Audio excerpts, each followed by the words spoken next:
Assalamualaikum warahmatullahi wabarakatuh. Kaifalukum? Semoga semuanya dalam keadaan sehat ya. Nah, kita mulai kembali PJJ untuk hari ini ya. Sekarang kita akan belajar tentang bahasa Indonesia dengan KD 3.7, yaitu materinya tentang pikiran pokok. Nah, yang akan kita pelajari hari ini ada 2 poin. Yang pertama adalah tentang pikiran pokok. Yang kedua, langkah-langkah untuk menentukan pikiran pokok dari suatu paragraf. Nah, kita masuk materi yang pertama. Pikiran pokok. Apa sih pikiran pokok itu? Nah, pikiran pokok adalah ide utama dari sebuah paragraf. Digarisbawahi ya, ide utama. Setiap paragraf biasanya hanya memiliki satu pikiran pokok saja. Nah, letaknya bisa di awal paragraf atau di akhir paragraf. Pikiran pokok terdapat pada kalimat utama, sedangkan kalimat-kalimat lainnya pada paragraf yang tidak mengandung pikiran pokok disebut dengan kalimat penjelas. Jadi, satu paragraf terdiri dari kalimat utama dan beberapa kalimat penjelas. Nah, sekarang kita masuk ke langkah-langkah untuk menentukan pikiran pokok. Yang pertama, yaitu membaca. Membaca keseluruhan kalimat dari paragraf tersebut.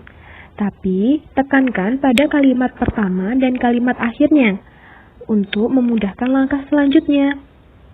Tidak hanya dibaca ya nak, tapi juga dipahami maksud dari setiap kalimatnya. Langkah yang kedua yaitu menentukan kalimat utama. Nah, karena tadi ketika membaca sudah diminta untuk memperhatikan kalimat awal dan kalimat akhir. Maka setelah kalian perhatikan itu, kalian bisa menentukan kalimat utama dari paragraf tersebut ada di awal atau di akhir. Sedangkan kalimat yang bukan kalimat utama menjadi kalimat-kalimat penjelas ya. Langkah yang ketiga yaitu menentukan pikiran pokok.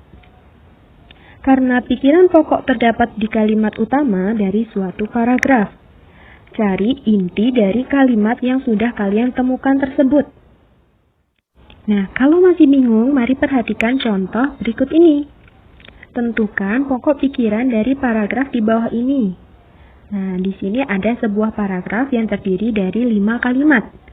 Maka, cara menentukan pikiran pokoknya yaitu dibaca terlebih dahulu keseluruhannya. Mari kita baca. Kalimat pertama, perubahan iklim terjadi di berbagai penjuru dunia, termasuk Indonesia. Kalimat kedua, perubahan iklim tersebut menyebabkan kemarau panjang hingga hujan yang tidak menentu. Kalimat ketiga, peristiwa alam tersebut berdampak pada keadaan alam daerah tertentu. Kalimat keempat, misalnya di daerah dataran tinggi, intensitas hujan yang tinggi menyebabkan tanah terkikis dan rapuh. Kalimat kelima, keadaan alam tersebut berpotensi menyebabkan bencana dan tanah longsor.